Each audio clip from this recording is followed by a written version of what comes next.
everybody. How y'all doing?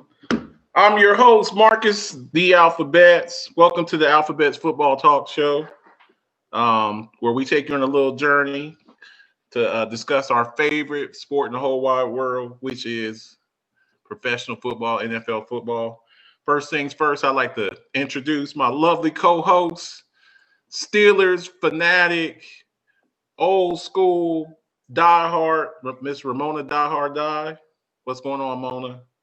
Not a whole lot, just getting ready for the show and looking forward to this weekend. Right. So we made it, guys. We made it through 2020. You know, if you didn't see the show last week, Happy New Year. This is our second show of the new year of 2021. And this is Wild Card Weekend, and it's funny because at the beginning of the season, we were wondering if we were going to have a season, what the season would look like. We made it through 16 games, and now we're having the first week of the playoffs, and we have had a lot of stuff going on. So as usual, we're going to get onto our news and notes. One little slide that I didn't get a chance to do, thank goodness, Mike Nolan got fired today. That made me very happy. Defensive coordinator for the Cowboys. Just wanted to put that out there. So, and we're going to get to that. There was a lot. We have 6 head coaching vacancies, and we'll get to that. But first things first, we have that bad man, Stephen A. Smith. Well, we got the playoffs, and as you see here, you see all the teams here. We have 6 games. We have 2 triple headers, 3 games on Saturday, 3 games on Sunday, and I'm just amped. I'm so amped up. I'm just like, I'm gonna get my snacks. I'm gonna get my snacks. I'll probably be doing a bunch of Grubhub. Me and my son, we might throw something on the grill. My son Matty, he's down here with me, so we probably gonna, after we get doing some training, we got some field work tomorrow. But after that, it's football all weekend. You got any plans for this weekend, Mona? Pretty much doing the same thing. Going to be sitting watching games all weekend. And the thing I love about the playoffs is, regular season, some of the games you miss out on. You got the Sunday ticket or red zone. All of these games you'll be able to see. So we gonna determine. So here's your playoffs right here. All the matchups. Then I keep saying this, and when I say that, some of the people, they look at me crazy when I say this. Derrick Henry's a bad man. Second consecutive rushing title for the Tennessee Titans. He's just unique. He's unique. 6'4", 250, 260. They got him listed at 250. He about 260. 4.5 speed. And he's the 8th player in NFL in the 100-year history of the NFL to rush for 2,000 yards. I love watching him. I love watching him play. Is there anybody that he reminds you of, Mona? You've been watching football a long time. Is there anybody that he reminds you of when you look at the height, the speed, the weight? Is there anybody that he reminds you of in history? No. And I'm trying to think. I try to think like the closest person I can think of to him, 2 players, is Eddie George, who he's faster than. He's faster than Eddie George. But he's taller than Eddie George too. Eddie George was 6'3". He weighs more too. So he weighs more than Eddie George. The only other player that I can think of that at his position is that tall and heavy was maybe Brandon Jacobs from the Giants back in the day when they had Earth, Wind, and Fire him, and got Ahmad Bradshaw when the Giants used to have those 3. But this guy, he's just unique. So congratulations to him, 2nd rushing title. Congratulations, he's a unicorn. And then right here we have the draft order. Jacksonville, they locked it up. I want a jersey offer. I'm waiting for my jersey, CeeDee Lamb 2XL. But anyways, Jags got the number 1. They got the number 1 pick, followed by the Jets, Dolphins. That Dolphins pick is actually the Texans. How do they feel right now with the season that they had?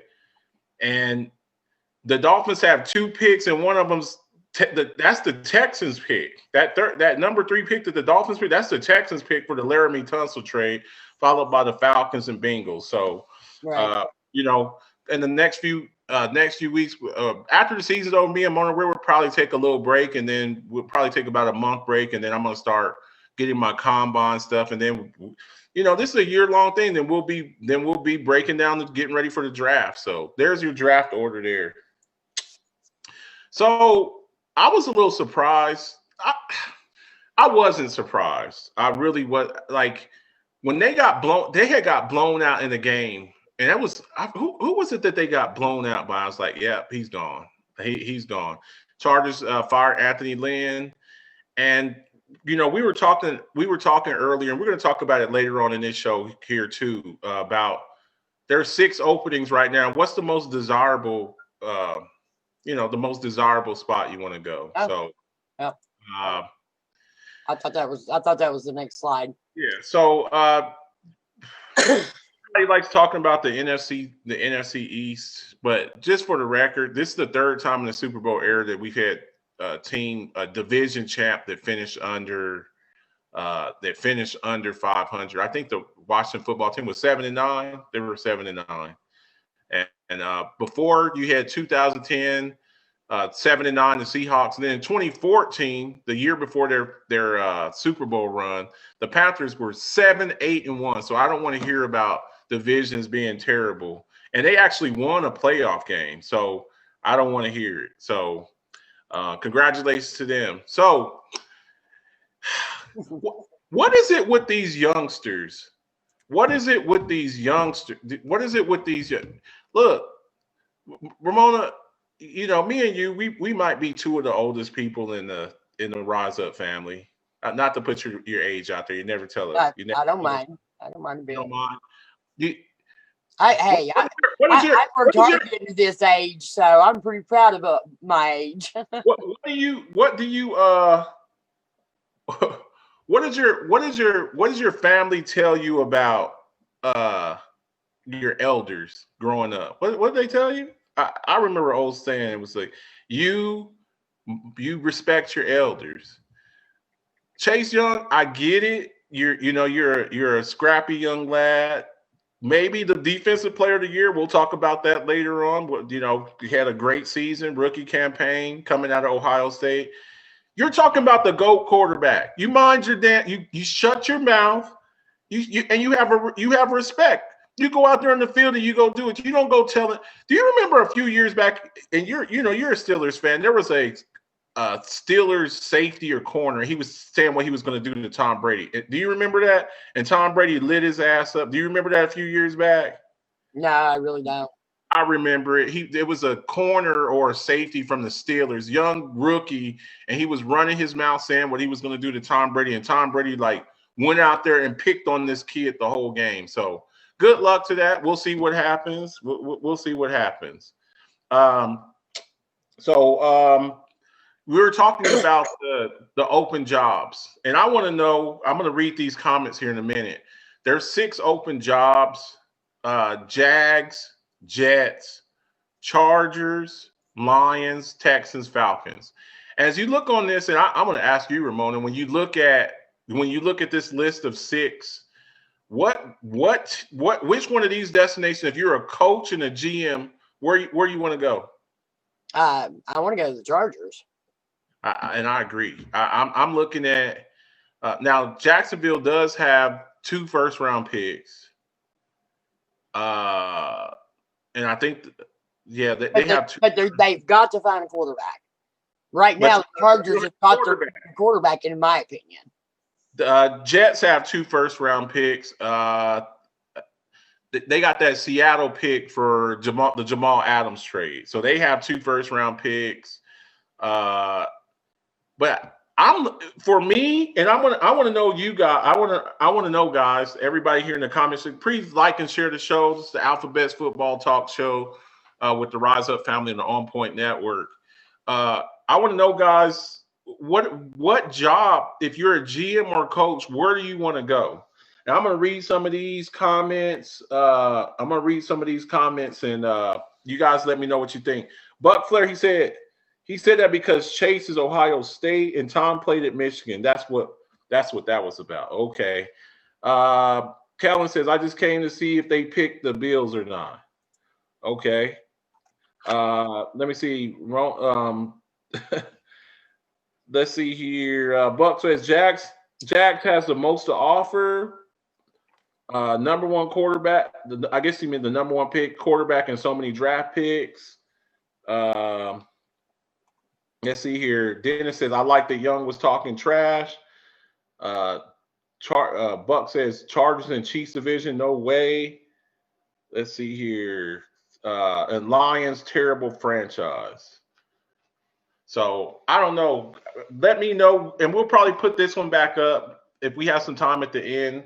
I really want to know y'all's thoughts on this. We're gonna move along because we got a lot of stuff to cover. So all my Bills fans out there, you know, Mona, I heard for 2 years. I heard for 2 years that the Bills offensive coordinator Brian Daboll was terrible. He's a terrible play caller. He's a terrible play caller. And now this guy's one of the hottest. He's one of the hottest coaches out there. His name, I've seen a bunch of jobs. So it's the 6 jobs. I've seen a lot of people having this guy on the top of their wish list. Him, Eric Bieniemy, guys like that. So, you know, next year, the Bills, here's the thing about having success. The more success you have, people start poaching. They start poaching your players off of your team. They start poaching coaches off of your team. You see the defensive coordinator for the 49ers, Saleh, Eric Bieniemy, offensive coordinator for the Chiefs. You know, when you start having success, people start wanting your coaches. You've seen over the years the Patriots coordinators, Matt Patricia, you know, all of these coaches, the offensive coordinator, they start picking your player. They start picking your guys off. Your players, when they become free agent, people start picking your players off of your team, and you got to do, you know, and that, I guess that's a good thing because it shows that you drafted well, your organization's running well, but you have to replace those guys. So congratulations on him. So he's a hot commodity right now. Now this here, shout out to Fox Sports. I got this slide from Fox NFL on Fox. These are the candidates here, and I really want to know everybody in the comment. You know, you got Mike Tomlin, what he did with the Steelers, Brian Flores, you know, bringing the Dolphins to the playoffs, Kevin Stefanski. The Browns, we know how terrible they've been. And then Sean McDermott, you know, I think this is their 3rd year in the playoffs, 3 out of 4 years in the playoffs. So these are your coach of the year candidates here. Mona, not to sound like a homer or nothing, but is there Oh yeah. I right off the top, I think what he has done with the Buffalo Bills, I think Sean McDermott, and especially if he is able to get this team to the Super Bowl, I think he's a hands down for coach of the year. Okay. Me personally, I'm going to go with Kevin Stefanski. The Bills are talented. The Bills are ultra talented. This is the same Browns team last year that went 8-8. Right. This is the same Browns team. They didn't go 8-8. They went 7-9. I'm sorry, 7-9. This is the same. What did they change? And they did this without Odell Beckham Jr. And to get these guys into the playoffs, and in that division where the AFC North, where they sent 3 teams to the playoffs. 3 teams from the AFC North, 3 out of 4 teams in the AFC North go to the playoffs, and to get the Browns, who a couple of years ago were 0-16, and to get this team after Freddie Kitchens and after the coaches that they've had there, and to finally have a guy who's leading this, kind of got Baker Mayfield playing good. So my pick would be Kevin Stefanski because the Browns have been so terrible. So we'll see. At the end of the year they have the awards, and we'll find out. So Let me see here. Let me see here. Calvin says, I remember Marcus saying Dable was not a good play caller. I never said that. You guys said he was a bad play caller, and I said he was limited by what he could call because Josh Allen was a turnover machine at the time. I never said Brian Dable was not a good play caller. Last year he was handcuffed. Let's see here. BJ said Browns or Bills. Chuck Thomas says Sean McDermott, coach of the year. Let's see here. Bill. I don't know. Yuri says Brian Dable needs to stick with the Bills or another OC job. Coaching, in my opinion, isn't his thing. Coaching isn't his thing. Okay. Dalton says Sean McDermott. Ethan said McDermott not being a homer. You know what, Ethan? You always say that before you make your pick. Not being a homer, but the way they've developed Josh and finally won a division. And that is impressive. Chuck Thomas says easy schedules lead to playoffs Browns. Melissa, welcome to the show. Melissa Boughton says, I would say a tie between Tomlin and McDermott. Let's see here. And Ethan says with a really tough schedule. So that's your coach. I do think that the Bills' schedule was a tough schedule this year. Absolutely. They played the AFC West and the NFC West. So those are your coaches, and we'll see. They played the AFC North too. Did they? They played the whole NFC North? AFC North? I don't know. Did they not play? They didn't play the Browns this year. They didn't play the Browns. That was last season. Okay. Yeah, they played the AFC West and the NFC West. They played us too. So yeah, AFC West and NFC West. So those are. So let's see here. Here's your candidates for the Defensive Player of the Year, and me and Ramona. We go back and forth on it. We probably go back and forth on this every single day. I am a Aaron Donald. Look, I'm a Cowboys fan, but I'm also a fan of certain players. I am a big fan of Aaron Donald. And Ramona, she's always, TJ Watt. I go, Ramona, I watch each and every game. Watch each and every game, and I see when TJ Watt's being double and triple teamed on that left side of that line. So, you talk about him being double and triple teamed, and I made the comment. This is what I said. And I'm going to stick with what I said. I said, if Aaron Donald's been double and triple teamed, their edge rushers should be leading the league in sacks because somebody obviously is not watching these guys. If he's been double and triple teamed, then their edge rusher should be leading in the sack. That shows, Ramona, you're making my point for me. That shows that he's got 13. He had 13. He's not getting those sacks. His edge rusher should be if he's being double and triple teamed. That's my point. Shows you how dominant he is. If he's getting double and triple teamed at the defensive tackle position, and Ramona, the difference is. Here's the difference between an Aaron Donald double team and a TJ Watt double team. Aaron Donald's being double teamed by centers and guards, okay? And TJ Watt is getting double teamed by a tackle and probably a tight end or a running back coming out to chip. That is what he's fighting through 700 pounds of. Doesn't matter. And I don't live at the NFL through stats. But I do when it comes to individual players. And in his stats, he led across the board in pretty much every stat that a defensive player. Look, there's no wrong answer to this. It's what's better, fried catfish or steak? If I could have it, I'll take both of them. But it's really your flavor. Well, and TJ Watt has 15 sacks. Chad. Yes, as a designated pass rusher, that's his job. Just to go. Aaron Donald, before he goes for a sack, you know what he has to do first? He has to play the run because he's in the middle of the defensive line. That's the difference. He So did, you have no. But wait a minute. We all know he doesn't actually play the run. We all know. He does he doesn't. No, he doesn't. And not only that, but we had a player who played with Aaron Donald. Who was it? Was it Vince Williams that used to play for them? I'm trying to remember who it was we got from them, from the Rams. Yeah. And he was the one who was watching the running part of the game.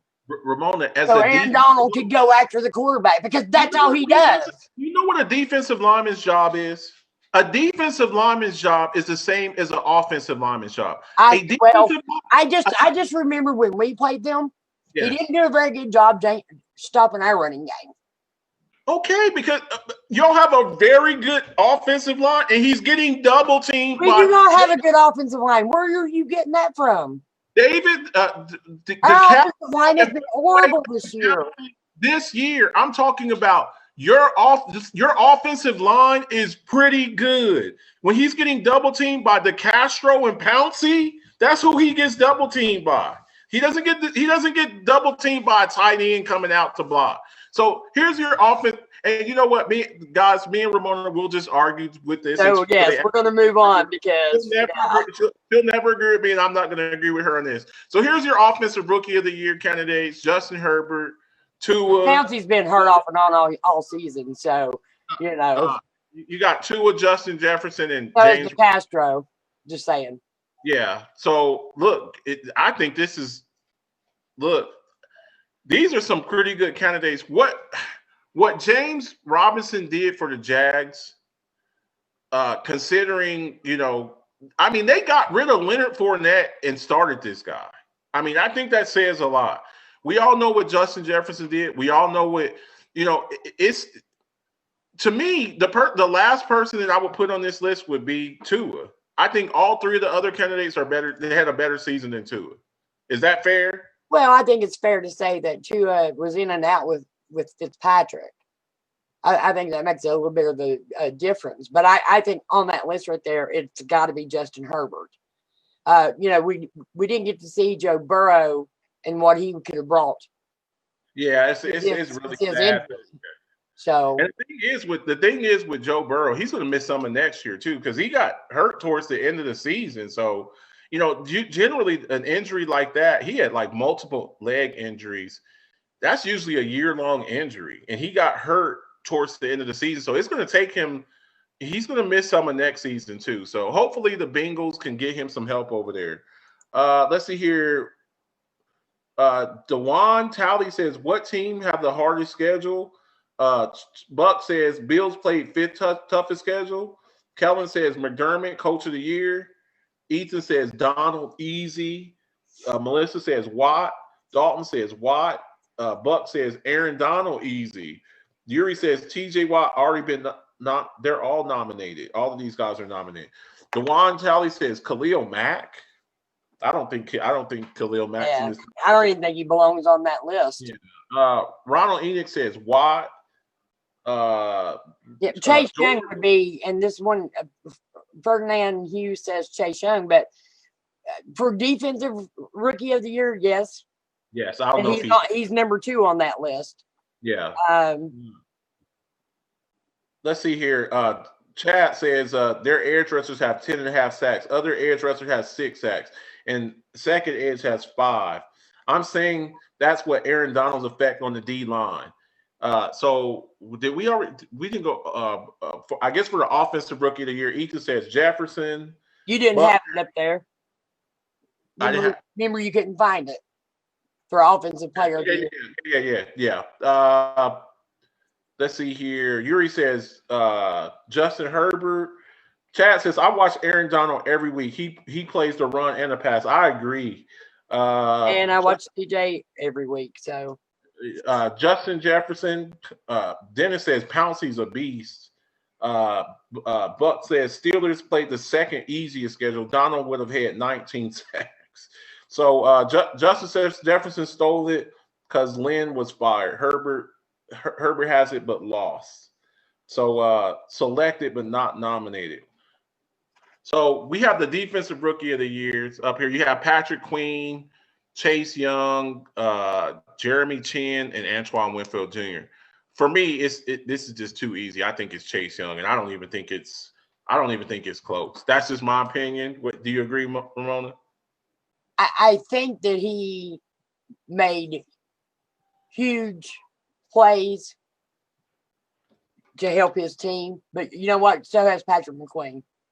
Yeah. Sorry. And I know this is probably freaking any Baltimore fans out, but I'm taking Patrick Queen. You're gonna take Patrick Queen over Chase Young?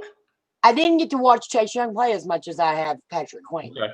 There's a big difference. So, and when I can't see all these games like a lot of people do, and I didn't get to watch, I don't think I got to see Chase Young play, but like twice. Okay. So, and that's the reason why I go with Patrick Queen because, Well, my team played him twice this year, and this guy is a problem. I'm not biased. What do you mean by that, BJ Samuels?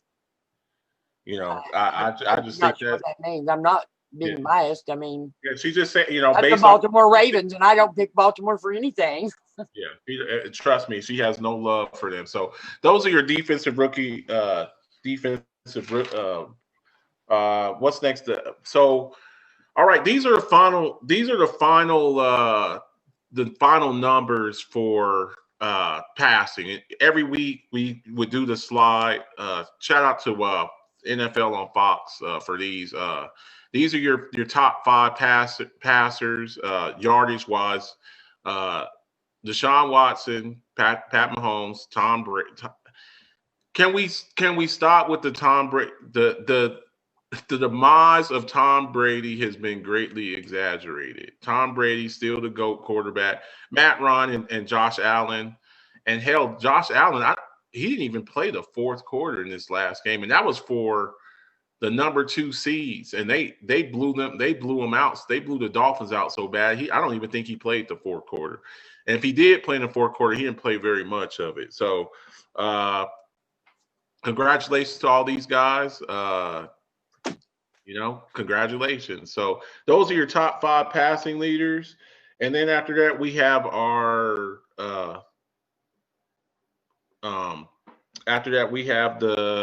the receiving leaders. Okay, we still have our receiving leaders. Congratulations for the receiving title to Stephon Diggs. Look, I don't have the slide for it, but I've called for this. Congratulations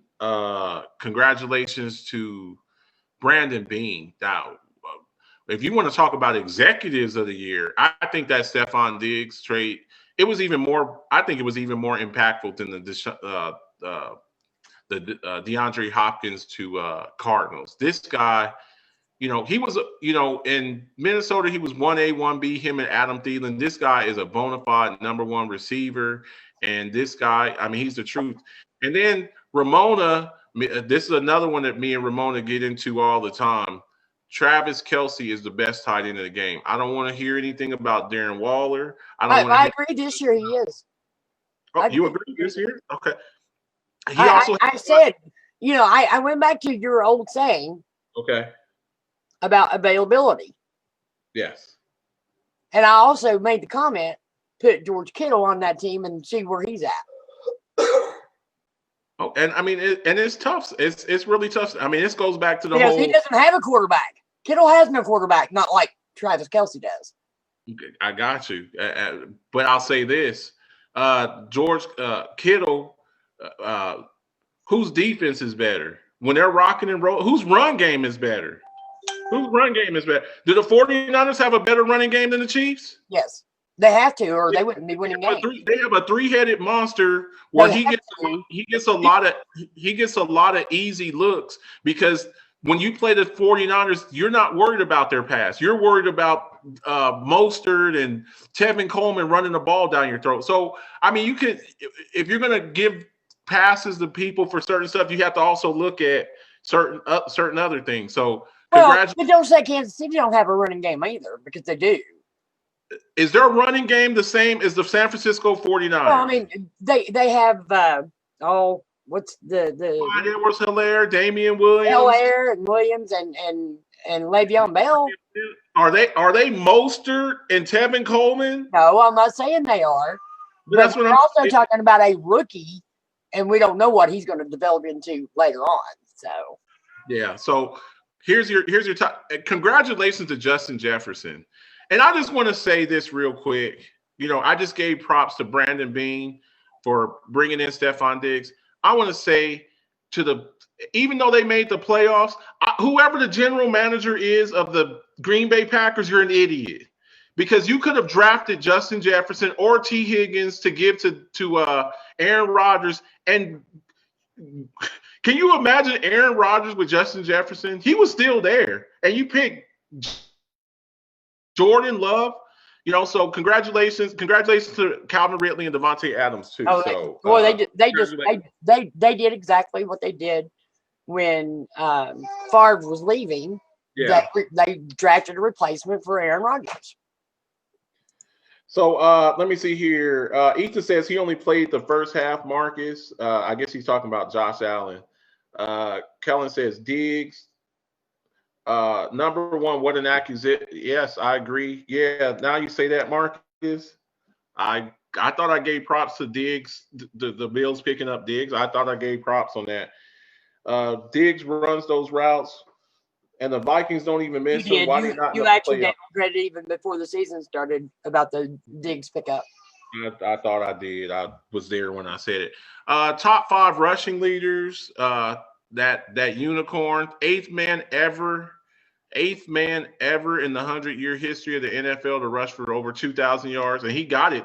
He got it the last week. I think he was like at 17 and some change, and he broke it because he had like 250 yards rushing in the last week. Dalvin Cook, and this goes back and shout out to my man D Stanfield, a professional. He's like, Marcus, you better start giving Dalvin Cook props. I do give Dalvin Cook props. What is the only thing I ever say about Dalvin Cook? What do I ever say about Dalvin Cook?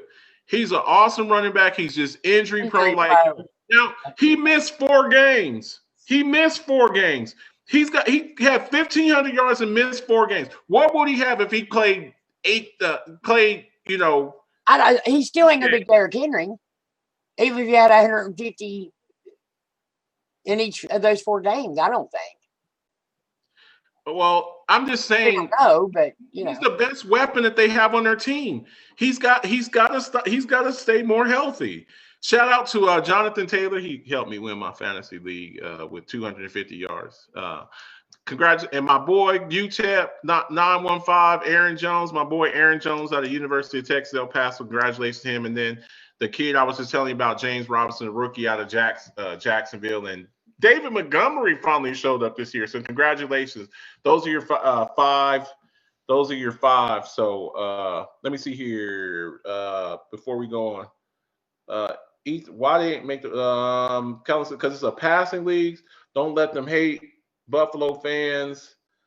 Ethan says, Kellen, I know that, but Jefferson seems to fit that system. Kellen says running backs are still dime a dozen.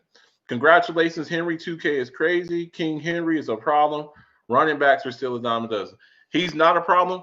Well, I'll tell you what. You saw he's not a problem.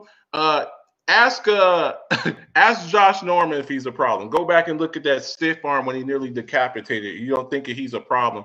Ask Josh Norman if he thinks Derrick Henry's a problem. So 2021 Pro Football Hall of Fame finalists, you have these guys here. Are you cool with this list, Mona? Anybody on here guys, what do y'all think about this list? A lot of my friends were a little upset because Hines Ward wasn't on this list, and I said, look,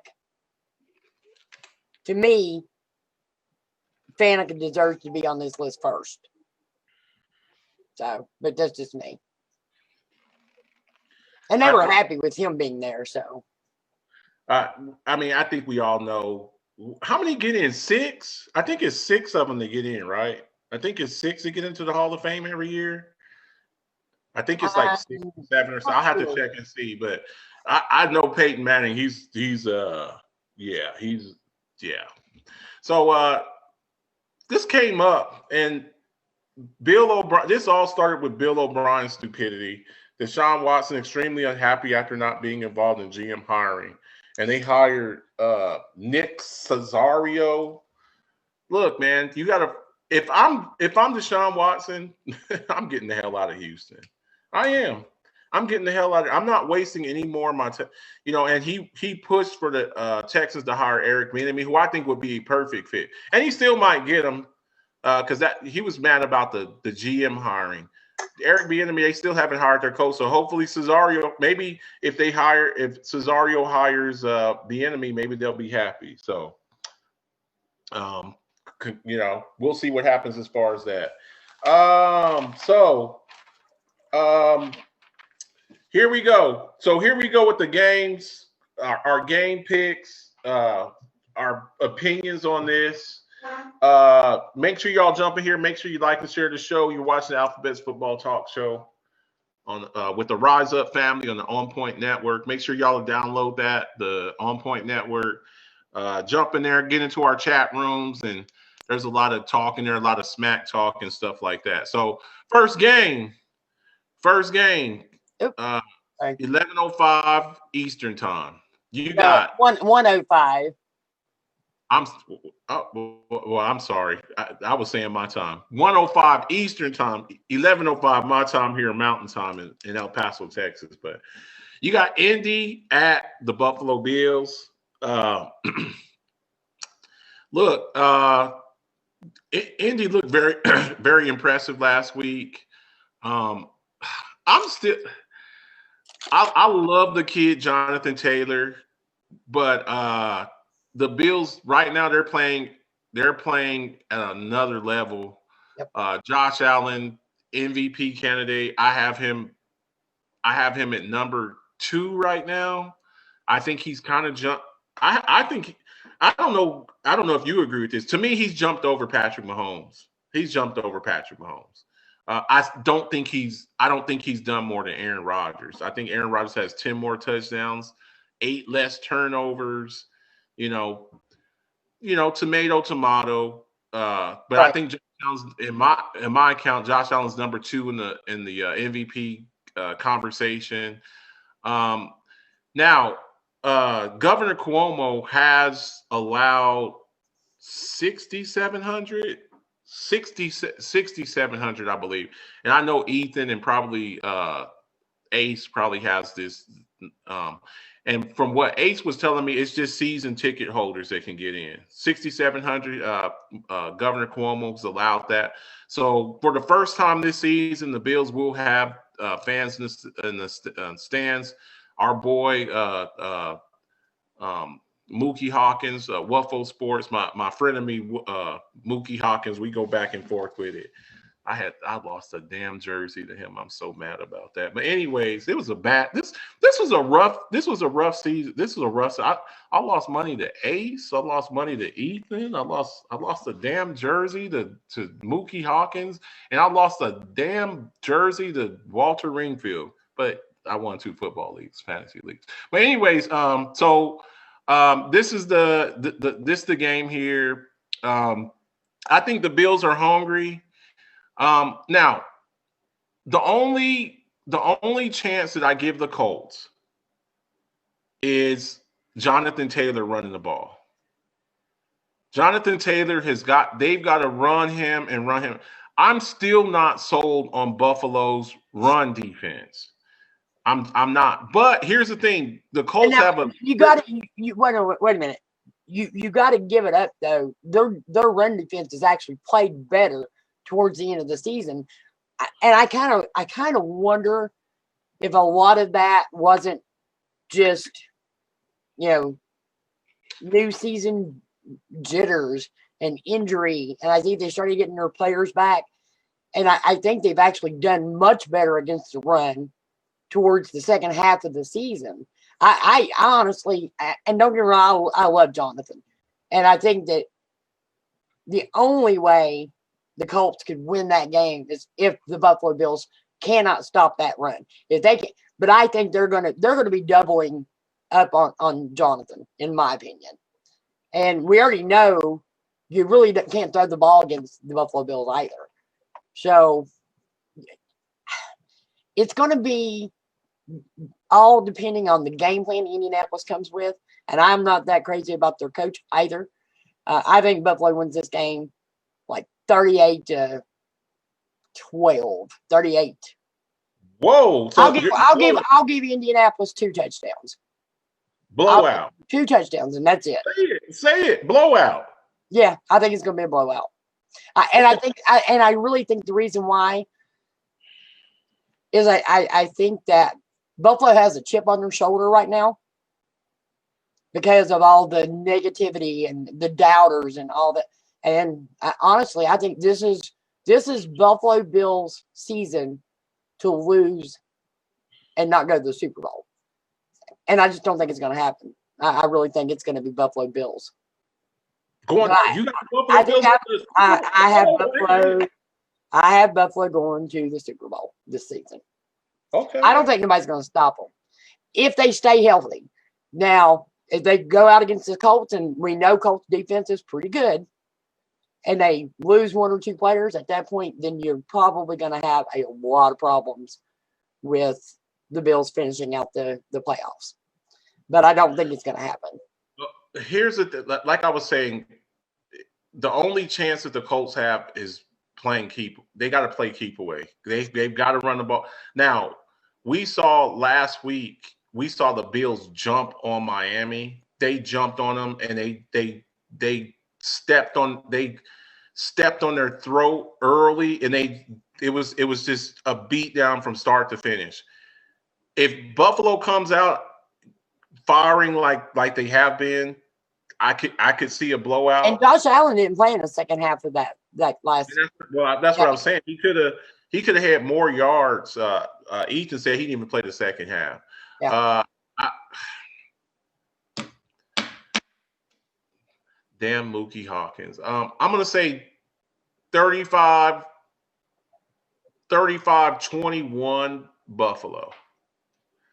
35-21 Buffalo. I'm going to pick Buffalo. Buffalo's at home. I expect it to be if anybody knows what the weather is going to be, I expect it'll probably be cold, probably windy, Western Pennsylvania, Western New York. So yeah, I expect the weather to be terrible, cold, so 35-21 Buffalo. That's what I'll say. First home game in 25 home playoff game in 25 years. I'm going to go with Buffalo on this one. So next game we got the Rams at Seattle. And we're going to have to speed it up a little bit too. I'll make it quick. I think I'm picking the Rams. I think Aaron Donald has a hell of a game. I don't trust Seattle's offensive line. Their running game is terrible. Chris Carson and it's basically Russ or bust. That's a good one. Russ or bust. That's it. Can Russ get the ball? Does he have enough time to get the ball to DK and Tyler? And I don't know if he's going to have enough time to do that. And I think the Rams running game between Akers, Malcolm Brown, and Darrell Henderson. I don't trust Seattle's defense. I don't trust their defense. Who's starting at quarterback for the Rams? It should be Goff. Okay. I didn't know if they were saving him for the playoffs. So I'm going to go with the Rams on this one because their running game. I think they can, control the clock. And I'm going to go with the Rams. I'll say 24-17 Rams. I as well. We talked about this before the show. I'm taking the Rams. I think that Seattle's defense is a huge problem for Seattle. Their defense has not done well this season. And I just don't see them. I think Russ is going to be running for his life in this game. Rams defense is, I think, going to show up. Aaron Donald's going to show up, and he's going to have Russ' name right there in front of his helmet. A lot, I think. So. And the last time that they played in the Jalen Ramsey shut DK Metcalf down. He shut him down. He followed him all over the field. And if they can't get the ball to DK Metcalf, I don't think that they have enough in the running game. I like Tyler Lockett, but I just don't see it. So I'm gonna roll with the Rams. Ethan says Wolford's starting. Is he? I know he took most of the reps, but they said that Goff he's going to be a game time decision. That's what I've heard. Game time. All right, well, if Goff is there, I'm taking Rams. But if Goff doesn't start this game, then I think that Seattle stands a really good shot of winning this game. Because Russ Wilson is just unbelievable. Yes, he is. One-man game. So I'm going to say my score is going to be if Goff's there, I'm going to say 28-21 Rams. And if he's not, I'm going to say pretty much the same score, 28-21 Seattle. Okay. Let's see here. Ethan says, for what it's worth, last 100-yard runner was Drake from the Cards. Kellen says, I love hearing Miss Dodge sing Buffalo. Ethan says, and Rock Yasin, the rookie safety's out. Kellen says, the Bills. Well, and I want to make a comment real quick to Kellen. Ronald Enix is probably my best friend ever. We have talked for years, and Ronald Enix will tell you, first and foremost, there are two teams that I really have pulled for in my lifetime. My father was a Buffalo Bills fan. I pulled for the Buffalo Bills to win. I went and bought a Buffalo Bills jersey when I lived in Dallas, Texas, when you guys were playing against the Dallas Cowboys, and went to every party, every Super Bowl party I could go to with my Buffalo Bills sweatshirt. That's mainly because I hate Dallas that bad. Sorry, Marcus. But I always pull for Buffalo, except for when they play my Pittsburgh Steelers. And Ronald Enix will tell you that. So, there you go. All right, so our next game, we have Tampa Bay at Washington, which still kind of shocks me. Why is this game being played in Washington? Why is it being played? Because they're division champs. They had a better record than Tampa Bay? Yes. No, that it doesn't matter what your record is. That's why people have been protesting, because they're the division champ. If you're the division champ, you get a home game. Okay, I get you. The Washington football team still kind of shocked me. So after Tampa Bay slaughters Washington, well, I don't think it's going to be a slaughter, but I think Tampa Bay wins this game. So after Tampa Bay wins, then their next game, will they have to travel again? Yes. Who got to travel? Tampa Bay. When they win, will they have to travel to the next playoff game? Yeah, probably so, because they're a wild card team. In the second round, they're going to have to play whoever the. I should have looked all this up before the show, but I didn't really have time. When you're not a division winner, you're on the road the whole playoffs. That's right, and that's right. Saints won the division. Okay. Yes, the Saints won the NFC South. So yes, Tampa Bay will be on the road again. My score on this game, I think, is going to be like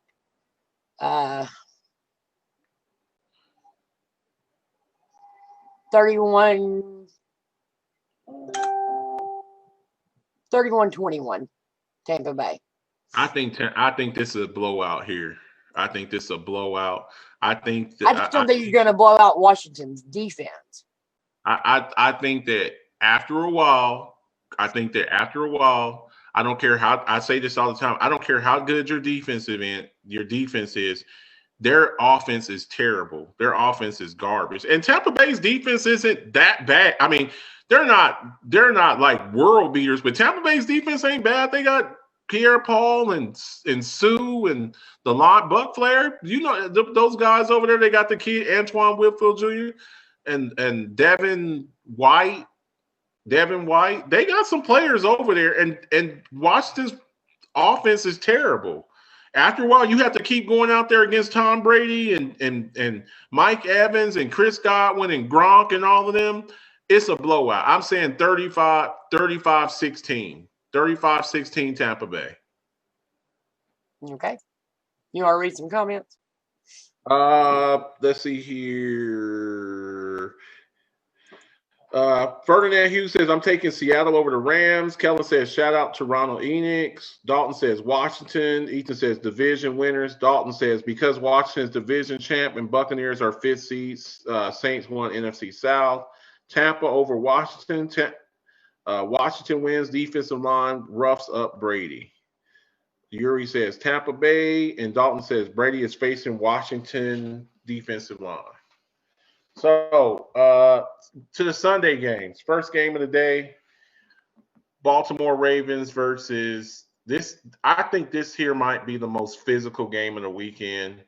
You have two predominant running teams, former division foes, AFC Central, Baltimore versus Tennessee, Lamar Jackson versus Ryan Tannehill, Derrick Henry versus the three-headed monster with Baltimore's running game, D.K. Dobbins and Mark Ingram and Gus Edwards. I think this is the first. I think Lamar Jackson gets his first. I think he gets his first playoff win. I think the drought ends. Tennessee's defense is terrible. I don't trust their defense. Their only chance is that Derrick Henry runs for like 275 yards. That's it. That's the only chance they got. Because I think that Baltimore, now that they're in the tournament, I think Baltimore is one of the most dangerous teams because they run. Look, in the playoffs, there's two things you got to be able to do. That's run the ball and stop the run. Baltimore can run the ball on anybody, and they send waves of running back after you, and then Lamar Jackson will take off. They got three good running backs, and their quarterback is a 1,000-yard rusher. So I think this is the year that Lamar Jackson gets his first playoff win. I think they go into Tennessee, and I think Lamar Jackson has a hell of a game. I can see 100 yards rushing, maybe 200 yards passing, and I'm going with Baltimore. I'm going to say 24-21 Baltimore. I think Justin Tucker kicks the game-winning field goal, and I'm going with Baltimore. I think Tennessee jumps to a lead right off the bat. I think that once Tennessee gets a couple of touchdowns under their belt, it's going to be real hard for them to run the ball. And I know Lamar can run the ball and get first downs when he needs them. But I still think that Lamar probably has a problem throwing the ball because he doesn't have the receivers who are catching the ball the way they need to be catching the ball. And to me, Lamar, when he gets behind, he has a problem coming back and winning. So I think Tennessee wins this game at home. I think that Derrick Henry unleashes the beast. And I think he has close to 200 yards rushing against this Baltimore's defense. Okay. So I'm taking Tennessee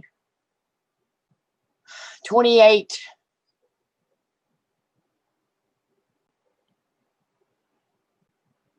to 21. 28-20. I said 28-21 Tennessee. I said 24-21. You said 28-21. Okay, But you took Baltimore. Yeah, well, I'm saying we're thinking the same score, just the opposite direction. So, next game we have Dalton says, is Earl Thomas playing in that game? Dalton. So next game we got Chicago at New Orleans. I think this is a blowout. I'm not even going to spend a whole lot of time. And much props to my man, D. Stanfield, a professional. I know he's happy. I still think Mitchell Trubisky is a terrible quarterback. I've not changed on that. Mitchell Trubisky is – if you all get a chance to go back and watch the Alphabets football show last week, D. Stanfield doing his 50 push-ups for me, saying that Mitchell Trubisky was better than Josh Allen. So for all you people out there who say I never defend Josh Allen, I have receipts. Yep. I think – I think New Orleans blows them out. I think this is a blowout. I think Drew Brees goes off. I think Alvin Kamara goes off. I think I just think Taysom Hill gets a little run. I'm going to say 37 to 20.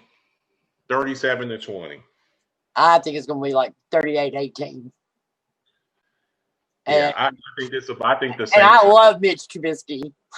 I love Mitchell Trubisky, but I just don't. I don't think they even belonged in this playoffs. But they're here, so. But I think it's one and done, just like I do with Baltimore. Yeah, so I think this is a blowout in the playoffs. So I think it's going to get ugly real fast. And then the last game of the weekend, we have Cleveland at Pitt. Revenge game. Cleveland was jumping up and down last week. They looked like they won the Super Bowl last week.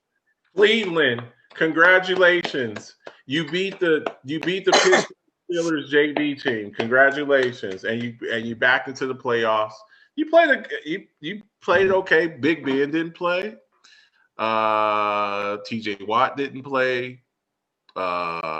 Minka Fitzpatrick didn't play. Minka Fitzpatrick didn't play. James Conner didn't play. Juju Smith-Schuster, I don't think he wasn't in there much. He wasn't in there much. So you're facing a pretty. They played second stringers basically. Pretty much. So the Steelers JV team. So Eric Ebron wasn't in there. I think the Steelers are going to be highly motivated. I think that the rest for Big Ben definitely helps him. Sitting out last week, that definitely, getting a week of rest. Now, they wanted that number 2 seed. The Bills jumped up and got that, and that's fine. But, you still got a home game. You won the division. And I think the Steelers win this. I think the Browns will come out and give a very valiant effort, but it's the Browns. And I guess I kind of sound like Juju Smith-Schuster, who's pissing people off again. He says, well, it's the Browns. It's the Browns. It's the Cleveland Browns. Look, until you show me that you can win a playoff game, I don't believe that you can. Now, will they? Maybe, maybe not. I'm taking the Steelers in this, but I'm going to say 30 to 20.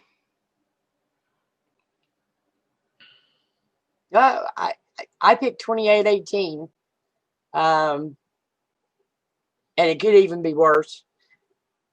The biggest problem I see, and it's not even against the poor Cleveland Browns, as much as Pittsburgh is playing for a whole other reason.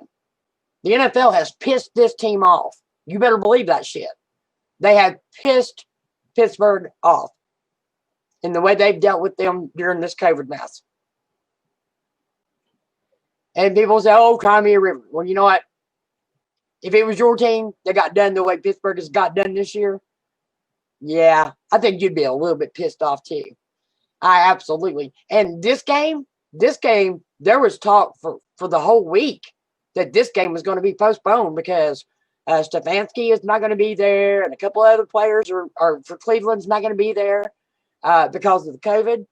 And they were talking about postponing this game and what it would do to the Super Bowl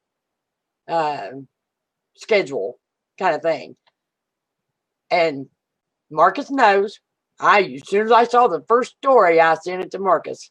Was I not upset? Just a little bit. Yeah, I wasn't past a little bit. I was way past a little bit upset. So, I don't know. Honestly, I think that I was born just outside of Cleveland. All of my cousins are Cleveland Brown fans. Okay? I used to pull for Cleveland. Until the last few years. The last few years, if the Steelers weren't in the playoffs, I wanted Cleveland in there. But I'm going to tell you something right now. That shit stopped. This year, this season, That is completely over. I am back to my two little teams that I pull for throughout the season. And I am first and foremost always a Pittsburgh Steelers fan. So, anyway, that is it for our games. That's all of our games right there. So, as you know, there's levels to this. Everything, there's levels to this. Your favorite part of the show. And look, I say all the time, I keep saying this, and for all you people who don't respect this, that Derrick Henry is a unicorn. You see that right there? You see that right there. That's what it is. This guy is all-time great. Big, powerful back. Congratulations to him. Second rushing title. He's a unicorn. Don't mess with Derrick Henry. Yeah. And watch out for that stiff arm. Watch out for that stiff arm. Second, for all you people out there who said Tom Brady was a system quarterback, and it's just he played for the Patriots. The oldest player to ever throw for 40 plus touchdowns a season. 43 years old, 43 touchdowns. He threw as many touchdowns as his age. Tom Brady's the GOAT quarterback. Discussion over. Yep. Next, Deshaun Watson becomes the 55th straight quarterback to lead the NFL in passing yards and not win the Super Bowl. 0-5, 0-55. You know who the leader was last year, right? No. It was Jameis Winston. Oh, yeah. Jameis Winston last year. So just because he drove for a lot of yards, it means nothing. Next, Aaron Rodgers, Mr. Discount Double Check himself, the future MVP. MVP. Aaron Rodgers now has 20 career TD passes of over 70 yards. I mean, that's just incredible. I mean, this guy, he's just doing stuff we never seen. Ramona was loving this. You know who else he reminds me of? Who's that? Or who reminds me of Aaron Rodgers with that cannon of an arm? Who's that? Josh Allen. Josh Allen's got a cannon. Oh yeah, he does. Honestly, he does. I don't think he has the accuracy yet of Aaron Rodgers. But I think Aaron Rodgers is probably one of the most accurate quarterbacks in the NFL. Oh yeah, his accuracy is incredible, and he's mobile.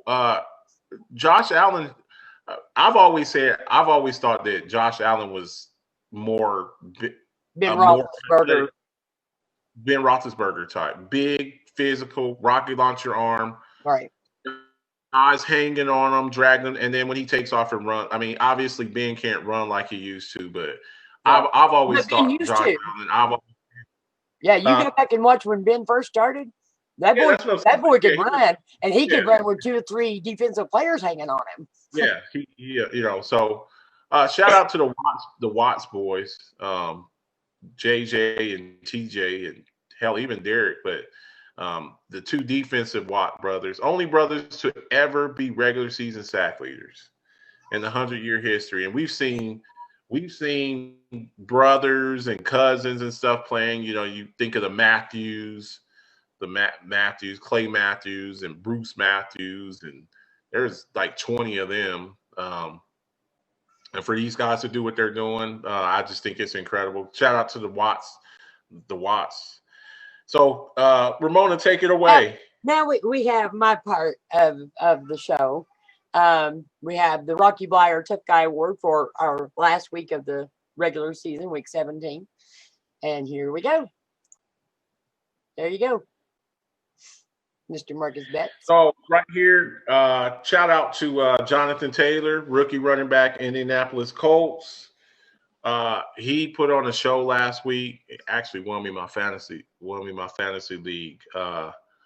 30 carries, 253 yards, 2 touchdowns. He actually scored more points than Derrick Henry, who had over 250 yards last week too. I mean, he carried the load, carried them to victory. Shout out to him. 250 yards. And they had to have that win to make the playoffs. They had to have that win to get into the playoffs. So congratulations to him.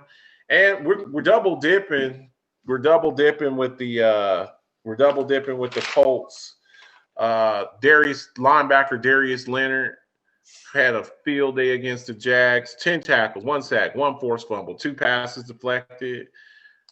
Hell of a game. So these guys, they showed up when they needed to secure that last playoff spot. So congratulations to. I think this is the first time we've ever had a player from on each side of the ball winning.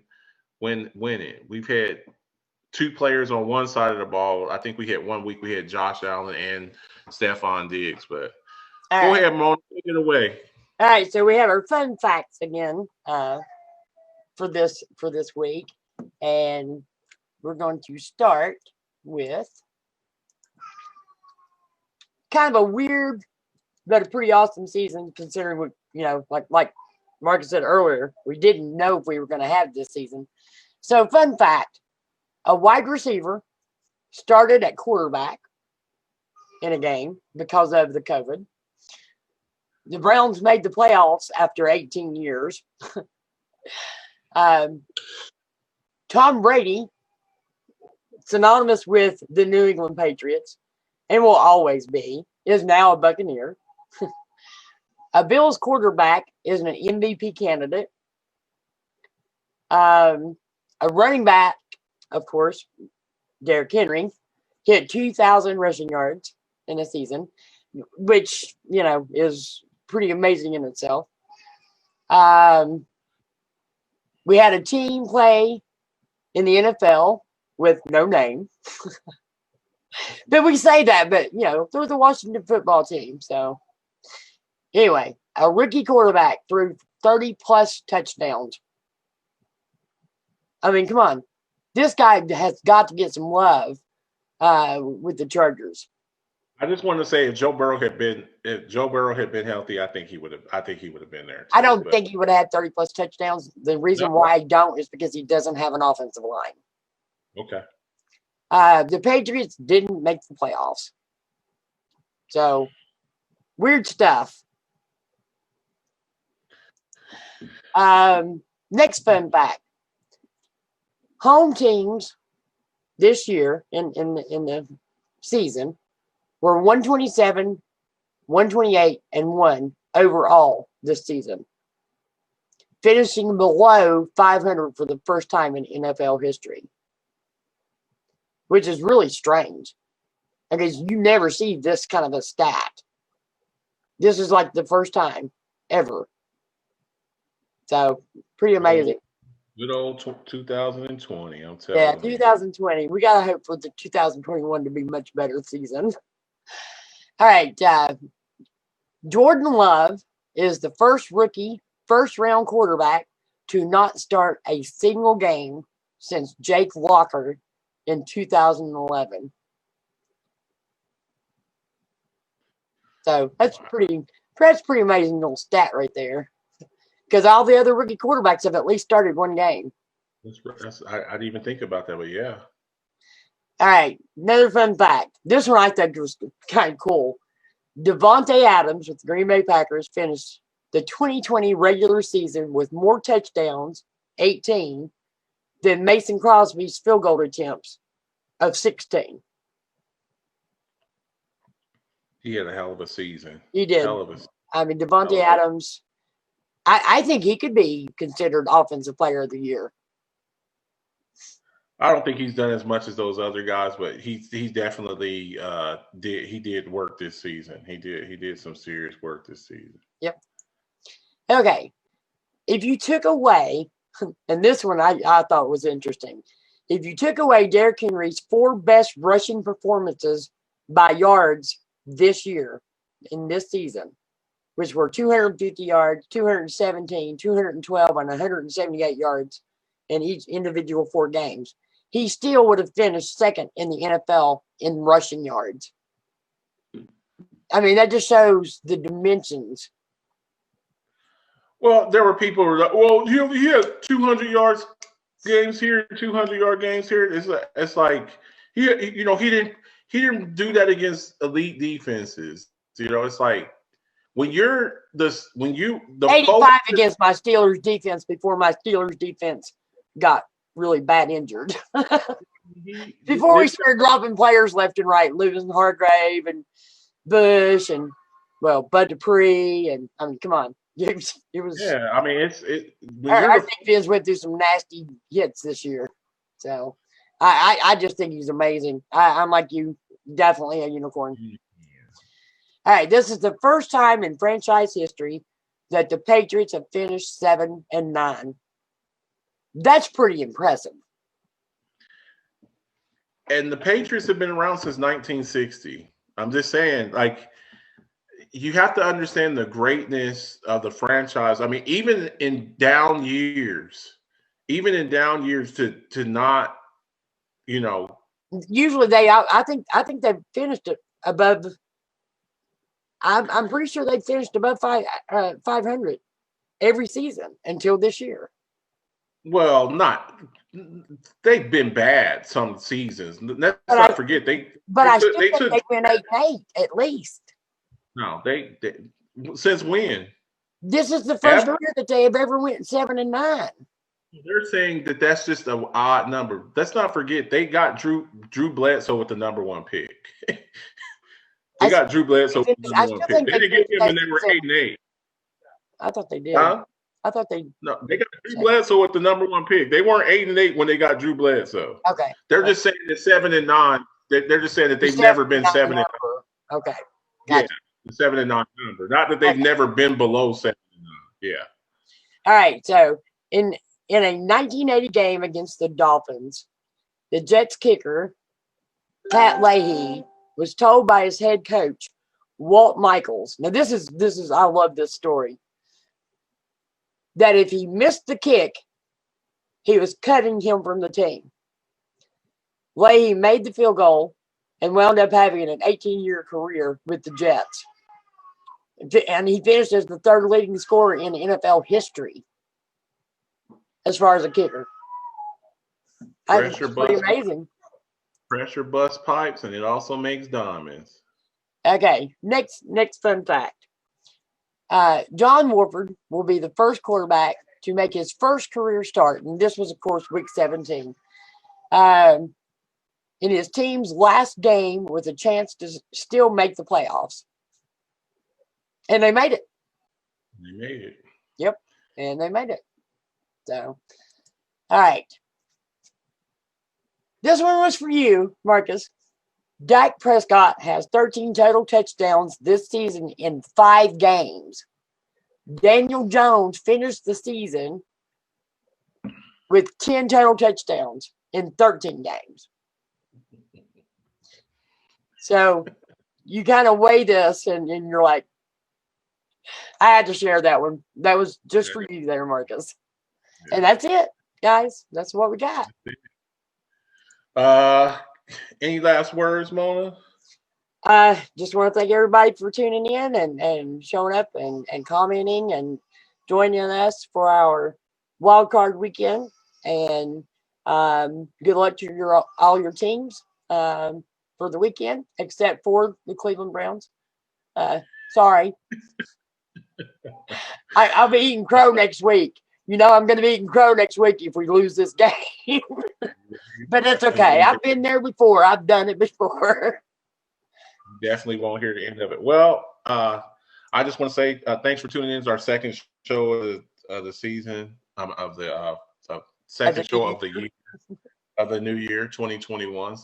Starting off a little crazy, but we're going to get through it just like we did 2020. Congratulations to all the teams, the 14 teams that made the playoffs. Good luck. We'll be keeping an eye on all these coach openings. I think these job openings. Really looking forward to seeing where some, the Eric Bieniemys, the Salas from San Francisco, where they end up going. We're looking forward to it. Make sure, I don't want to speak for them, but I will. I'm sure because the Bills are playing the first game on Saturday. I'll have to confirm it with Dre, but I'm pretty sure that Dre will probably have a Bills Rise Up show. Mookie Hawkins will be there, so make sure y'all check in with Mookie Hawkins. If you have him, get him on your page. Insider does great work talking to the coaches, players, does an outstanding job. Make sure y'all check him out and tune into our other shows with the Rise Up family. The Volt's back. I saw Chadwick George. He's back. Glad to see him back. Him and Dennis Holmes mixing it up. Talk Your Ish Tuesdays, the Bills early show, trivia show. What else we got? Talk of the Town with D. Stanfield, a professional. The Flying High podcast. The Flying High podcast. So all of that. So make sure you're tuning into all of that, supporting our other. And the Lambeau Leap podcast. Can't forget that one. Lambeau Leap podcast with Andre the Torch Robinson. Monday Night Madness with Andre the Torch Robinson. So please, support our other people, just like they support us. We always try to give a shout out to that. And we will be right back here next Friday, chopping it up, maybe eating some crow, maybe talking a little smack after, celebrating a little bit. We will be here next week. Win, lose, or draw, we'll be here. We appreciate the support. Make sure you get your Rise Up gear. Get at me. Get in my inbox. If you want hoodies like this or like what Ramona's wearing, T-shirt, get at me. We'll get that. I had a green Rise Up T-shirt. I love this shirt, by the way. I'm printing up some stuff. Make sure you get it. And we'll see y'all next week. And have a good night. See you next week.